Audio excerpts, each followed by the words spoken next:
0-0 ما زالت النتيجة في المباراتين حتى هذه اللحظات في استاد البحرين الوطني هنا وفي استاد مدينة خليفة ما بين عمان والبحرين، عمان والإمارات. كرة فيها ضربة جزاء، ضربة جزاء لمنتخب البحرين صافرة من فيكتور كاساي. على نقطة التحول التي تأتي في هذه اللحظات. شوف الكرة الرأسية من مين؟ لمسة اليد واضحة تماما، هذا هو عبد الله المرزوقي، ولمسة اليد على بلال محمد قلب الدفاع. يقول لك قاصد ولا ما بقاصد، فيها إهمال أو ما فيها، الأمور واضحة تماما. وحكم المباراة فيكتور كاساي كان قريبا من الكرة، كان قريبا من اللقطة.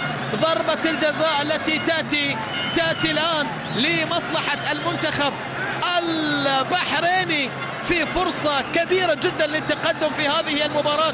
فوزي عايش هو الذي يتقدم. ضربة جزاء للبحرين في هذه اللحظات الآن من علامة الجزاء. هل يفعلونها الآن؟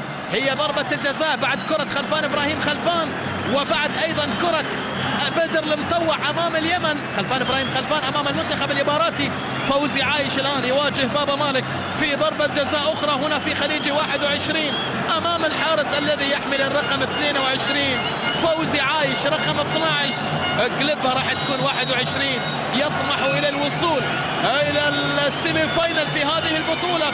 كل آمال الشعب البحريني. فوزي يسجل هدف للبحرين. عاد زمان النهام والبحرين تعزف أجمل الأنغام. الأحمر يتقدم، البحرين تسجل. فرحة جماهيرية ليس لها مثيل هنا في الاستاد الوطني، في استاد البحرين الوطني. كلهم خلف المنتخب البحريني الوطني.